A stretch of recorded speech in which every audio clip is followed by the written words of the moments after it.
Today we're going to be working on applications of systems of equation day number 2.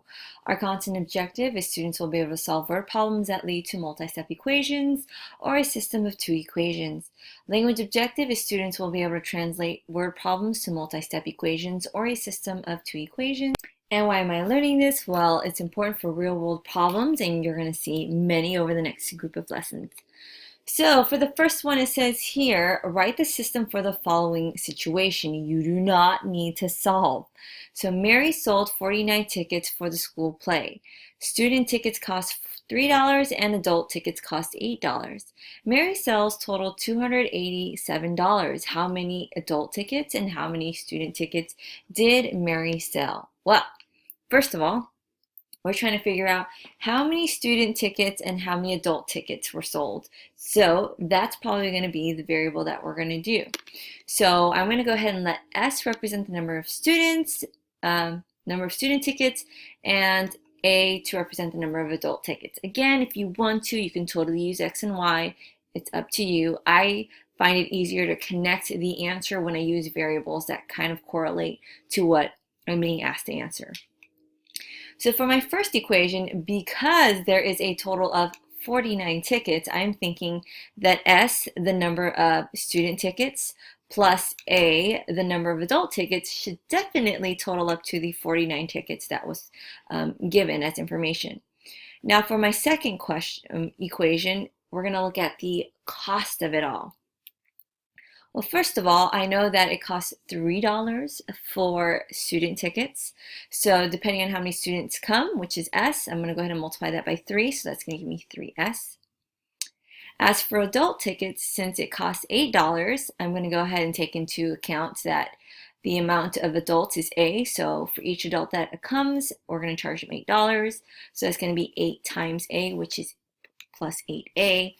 And it did come up to a total of $287, so it should equal 287. So that's it. I have my setup and I'm good to go. Okay. Now, if by chance I was asked to solve this, let's just go ahead and quickly recap what that would look like. Well, in a case like this, I'm definitely thinking substitution. I'm thinking elimination is going to be easiest for me. Personally, some students may find it's easier to do substitution, so feel free to do whatever you think is easier. But for me, I think elimination is easier, so I'm going to go ahead and eliminate the S's. Reason being is I would only have to multiply by -3.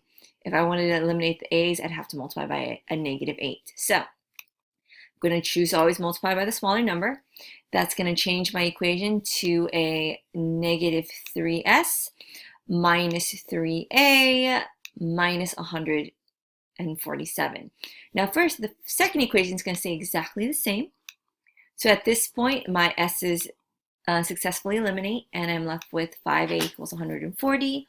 Simply divide both sides by 5, and that leaves me with A equals 28. Just quickly, A represents the number of adult tickets, which means there are 28 adult tickets. So you could use the information that altogether there was 49 tickets, so you could mentally do the math and figure out how many student tickets there are. But if you feel more comfortable using an equation, definitely use one of these. I'm going to use the first one. It's a lot more simple. So if I use S plus A equals 49, I'm going to take 28, substitute it in for A, subtract 28 from both sides, and I would be left with S equals 21. So again, S represents the it shouldn't be price, it should be number. So let's just go ahead and quickly fix that. This should be number of student tickets and number of adult tickets. Okay, number of. So in this case, S equals 21 means there are 21 student tickets, and again, A represents 28 adult tickets. So I'm going to go ahead and answer that Mary sold 21 student tickets and 28 adult tickets. Again, the instructions didn't say for you to solve, they just wanted you to set up, but I just want to do a quick reminder of how it would be solved. Okay, so now let's take a look at number 2. Same instructions, we're just setting up the equation and we don't have to solve. So for this one, it says a farmer raises cows and chickens. There are 24 animals altogether. The farmer counts 76 legs on these animals. How many of each type of animal does the farmer have? Well, they have cows and they have chickens. So here, that's what they're asking us is how many cows, how many chickens. Now, some of you are thinking, oh, let's use C for cow and let's use C for chicken. Whenever we assign a variable, it has to be unique. So I can't assign C for cows and for chickens. So what I'm going to go ahead and do is say W for cows and K for chickens. Now, some of you may have used different variables. Please understand that's okay. So in my case, first of all, I'm going to look at the total equation. So how many total animals are there? Well, there's 24 animals. So I'm going to definitely say the number of cows, which is W, and the number of chickens, which is K, should definitely add up to 24. So W plus K equals 24. Now, when we look at the total of legs that these animals have altogether, we need to consider how many legs does a cow have? Well, cows have 4 legs. So we're going to take the number of cows and multiply by 4 because each cow has 4 legs. So that's going to be 4W. And each chicken has 2 legs. So we're going to take the number of chickens and multiply it by the 2 legs that they have.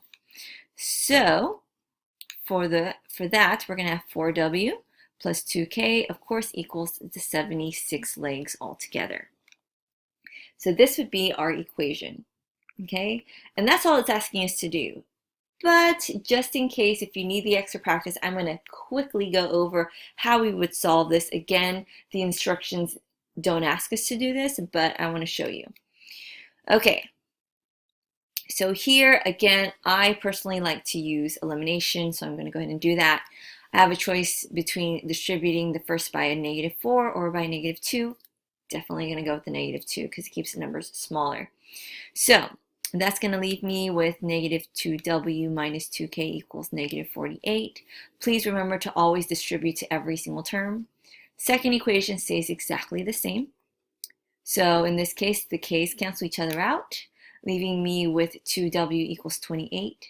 Divide both sides by 2, and I'm left with W equals 14. Quickly, W represents the number of cows, so keep that in mind. We have 14 cows right now. And then we need to figure out how many chickens there are. Hopefully you can remember to understand if there's 24 animals altogether, if 14 of them are cows, there should be 10 chickens. But if you feel more comfortable using an equation, feel free to use any of these two.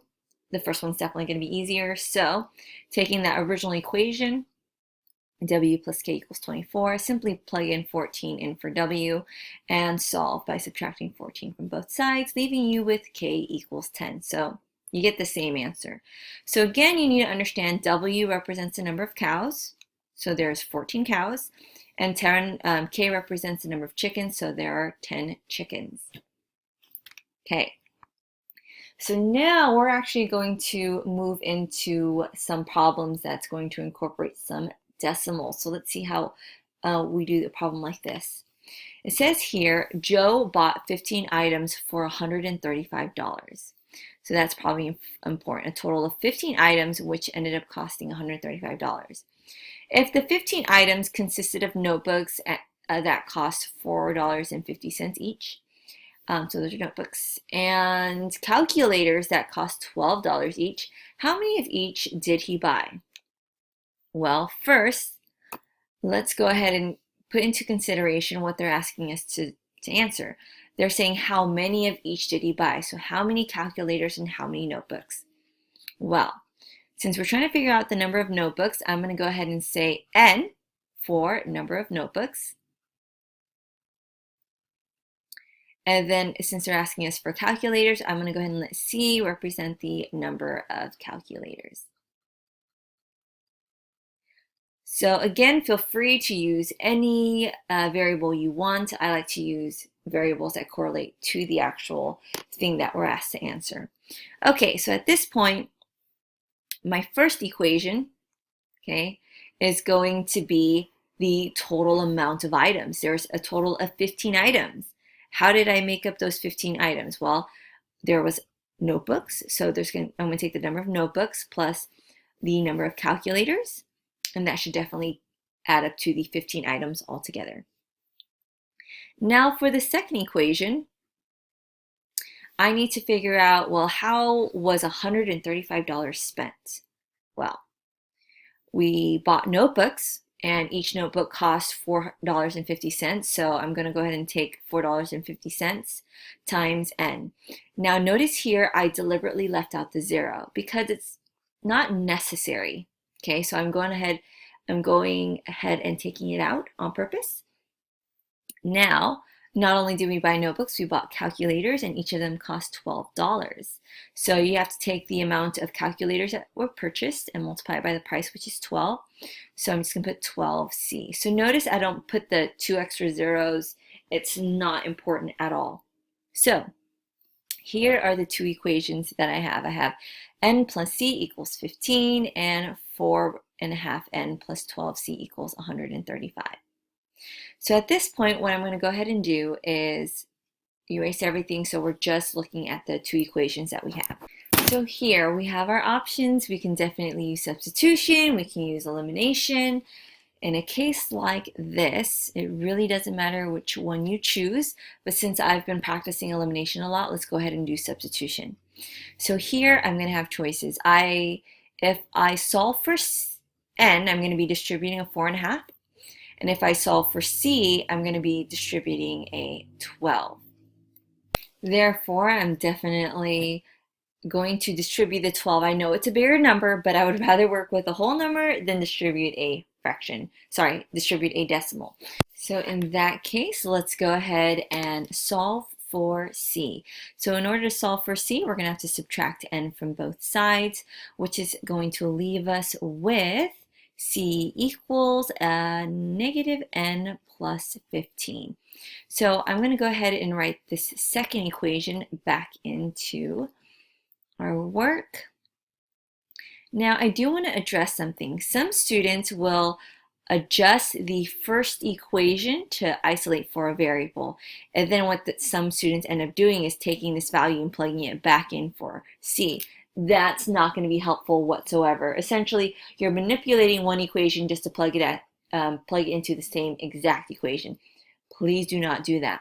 Since we did change the first equation, it must automatically be substituted into the second equation. So let's do that. I'm going to go ahead and substitute in negative N plus 15 in for C, which leaves me with 4.5 N plus 12 times negative N plus 15 equals 135. So here we're going to be left with 4.5 N minus 12N plus, let's do some side work, 15 times 12, 30, this is 5, this is 1. My work is correct. I have 180 equals 135. Now at this point we can combine like terms. That's going to leave me with a negative 7.5 N plus 180 equals 135. Simply subtract 180 from both sides, which would leave you with negative 7.5 N equals negative 45. Now divide both sides by negative 7.5. The negatives cancel each other out, so it does a 7.5, leaving me with N equals, let's see, I think it's 6, but let me just double check. Here where I have space, 7.5 times 6, that's going to be 30. 42 plus 3 is 45. With the decimal, yes, that definitely works. So here, I'm not sure if you remember, but N represented the number of notebooks. So already I know there's 6 notebooks. Now I'm going to plug it back into one of the originals. Not this one, because it wasn't an original. I'm going to go ahead and plug it into this one here. Or again, you can just remember, hey, there's 15 items altogether. If 6 of them were notebooks, how many were calculators? Most of you are able to figure out, oh, it's just 9. But if you need to, you can simply plug it in. For N, I'm going to replace it with the 6. So 6 plus C equals 15. Subtract 6 from both sides. C equals 9. So here, because I know that C equals 9 and that N equals 6, I know that there's 6 notebooks and 9 calculators. So again, here, the advantage of having variables that correlate to what's being asked makes it a lot easier for me to know and identify real quickly. If I use X's and Y's, that's not going to be as easy. Okay, so let's go ahead and move on. Now let's take a look at number 4. It says 2 notebooks and 8 pens cost $30. 9 notebooks and 6 pens cost $75. Find the cost of notebooks and find the cost of a notebook and a pen. So their question is, how much does a notebook cost and how much does a pen cost? So here we're going to let N represent the price of a notebook, and you've guessed it, P the price of pens. So let's take a look at some of the information we have. Well, first of all, from our first equation, I recognize that there's 2 notebooks. So I'm going to go ahead and take the 2 notebooks that there is and multiply it by the price of the notebook. And then since there's 8 pens, I'm going to do the same thing. I'm going to do 8 times the price of pens, and that's going to equal the total cost, which came up to $30. Now for the second purchase, what I'm going to do is go ahead and take the 9 notebooks, which is going to be multiplied by the number of notebooks. So I'm taking the price times the number, so it's 9 times N, and then I'm going to go ahead and take the 6 pens and multiply it by the price of the pens and add that to the 9N. And in this case, the second transaction total up to $75, so there is my second equation. Now that I have the 2 equations, I can go ahead and start solving. Here, you can definitely use substitution if you want to, or you can use elimination. Now, it's totally up to you. Some students will use substitution even though they end up with a fraction. If you're good with fractions, be my guest. But if you feel that that's not your strong suit, try your best to use elimination. In this case, that's exactly what I'm going to use. Between 2 and 9, the lowest common multiple is 18. So that would require me to multiply the first by 9, the second by 2, and one of them is going to be negative. To eliminate the 8 and 6, the lowest common multiple is 24. So I'd be changing the first one by 3, the second one by 4, and choosing one of them to be negative. So in that case, let's go ahead and eliminate the p's. I'm going to go ahead and make the first equation negative, which is going to change my original equation to negative 6n minus 24p equals negative 90. Now for the second equation, again, since I'm trying to get it to equal 24, I'm going to multiply it by 4, which is going to change my equation to 36n plus 24p equals 300. Again, my biggest advice is please make sure you distribute to every single term. The last term is the one that usually gets neglected, so just be very careful of that. Here the p's successfully eliminate, which is exactly what I wanted, leaving me with 30n equals 210. Simply divide both sides by 30, and I'm left with n equals 7. So that means this is the price of notebooks. Notice, unlike the other example, it's not the number of notebooks, it's the price. So here I can go ahead and assume that each notebook costs $7. You're not done, you're going to have to plug it in to figure out the price of pens. So you're going to choose one of these 2 equations. Definitely going to use the first one. So here, simply plug in 7 in for n, which is going to give me 14 plus 8p equals 30. Get rid of your constant. And then here, simply get rid of your coefficient, and you're left with p equals 2. So again, p represents the price of pens. Please don't always assume it's the number of pens. So here, to answer the question, I'm going to say that each notebook is $7 and each pen is $2. Okay, so again, leaving it as n makes me think of notebooks. Using p for pens makes me think of pens. It makes it really easy. So at this point, go ahead and pause the video and try number 5 on your own. Okay, so let's see how well we did. It says here 2 groups of friends ordered tacos and burritos from a restaurant. One group orders 7 tacos and 4 burritos costing $51, and the other group orders 9 tacos and 5 burritos costing $5. Find the cost of each taco and burrito. Since they're asking us for the price of tacos and the price of burritos, that's definitely going to be the variables I choose. T for the price of tacos and B for the price of burritos. In the first transaction or purchase, we had 7 tacos and 4 burritos. So what I'm going to do is go ahead and do the 7 tacos times the price of the tacos, which is going to be 7T. Then I'm going to take 4 burritos times the price of burritos, which would be 4B, add them together to give me the first total, which is $51. For the second equation, there was 9 tacos and 5 burritos. So again, I'm going to take the 9 tacos, multiply it by the price, which is T. Take the 5 burritos, multiply it by the price of the burritos, which is B. And that's going to give me my total of $65. Okay. So this is very similar to the previous one. At this point, you can go ahead and choose to use elimination or substitution. Again, I'll be honest with you, for substitution on this problem would be not so pretty just because you're going to end up with fractions. So if you want to, be my guest, but I'm highly going to suggest elimination. When you use elimination, try to assess which one's going to be an easier thing to do, to eliminate the T's or the B's. So don't just jump into eliminating the first variable you see. Here, B's are easier to eliminate. I'm going to go ahead and eliminate it by multiplying the first one by a -5 and the second one by a +4. Now, could I have changed it to multiply the first one by a +5 and a -4? Absolutely. So here, the first equation changes to the following, and the second equation will change to the following here. And again, I cannot stress enough, please make sure when you are multiplying an equation by a coefficient, you change every single term, okay? So here the B's successfully eliminate, leaving me with T equals 5, which is nice because I basically have an answer right now.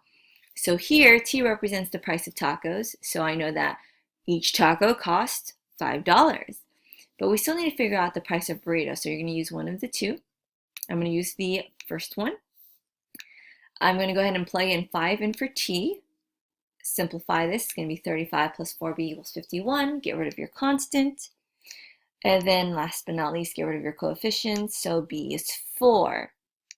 So if T equals 5 and B equals 4, what does that mean? Well, since T is the price of tacos, I can go ahead and say that tacos cost $5. And since B represents the price of burritos, I'm going to go ahead and say that the burritos cost $4. Okay, last problem. We're almost there. So for number 6, it says 4 pencils and 2 pens cost 74 cents. 6 pencils and 5 pens cost $1.53. Find the cost of a pencil and a pen. So I'm interested in finding the cost of a pencil and the cost of a pen. So notice here, I didn't use a P for pencil or whatever letter for pen. This case, I'm going to go ahead and use X and Y just to show you that you can use X and Y. So here, how did I come up with the first transaction? Well, to spend 74 cents, okay, you did 4 pencils, which is basically, you're going to take 4 times the cost of pencils, so that's 4X. And then for the 2 pens, you have to take the 2 pens and multiply it by the cost of the pens, which is Y, which gives you 2Y. And that's going to give you the total cost of 74 cents. Now for the second equation, if you have 6 pencils, you're going to do 6 times the cost of pencils, which is X, so 6X. And then 5 pens, so you're going to take 5 pens times the cost of each pen, which is Y, so that's 5Y. And that's going to give you a total of $1.53. So here, this is the first time, it's not first, sorry, this is the second time we're going to be working with something other than whole numbers. In a case like this, you can go ahead and use substitution or you can use elimination. But right now, from what I see, I definitely think elimination is going to be easier. And I'm thinking of going ahead and eliminating the x's. So I do notice 4 and 6 have a 12 in common, which is why I'm multiplying the first one by 3. And the second one by a -2. Now, could you have multiplied by a -3 and a +2? Absolutely, you're still going to get the same answer. But in this case, multiplying by 3 is going to leave me with 12x plus 6y equals 2 and 22 hundredths. And multiplying the second equation by -2 is going to give me -12x minus 10y equals -3 and 600ths. So here, what am I going to do? Well, the x's are going to cancel out, leaving me with -4y equals -8400ths. Simply divide off that coefficient. Since the negatives cancel each other out, I'm left with y equals 2100ths. So I'm not showing you the side work, but if you want to see it, definitely try it out and see how I got the numbers. I simply divided 8400ths by 4, and that's what gave me my 2100ths. So let's just see y represents the cost of pens. So right now, we're claiming that each pen costs 21 cents. Now, what about a pencil? Well, you're going to have to plug it into one of these two equations. I'm going to go ahead and plug it into the first one. So 2100 is going to get plugged in for y. So here, simplify it, you're going to get 4x. Let's go back once. You're going to get 4x plus 4200ths equals 7400ths. Get rid of the 4200ths by subtracting it from both sides. Apologize for the messiness. So we have 4x equals 3200ths, which is going to leave me with x equals 800ths. So here I am claiming that what is x? Each pencil costs 8 cents. Okay, so to answer the question, I would say pencils cost 8 cents and pens cost 21 cents. So here, nothing's really different except for the fact that instead of multiplying by whole numbers, you're going to be multiplying and eventually dividing by decimals. So please don't think that it's more difficult. It's just going to take a little bit more time. So that's actually going to conclude our lesson for today. Thank you so much for tuning in. And as always, until next time, bye.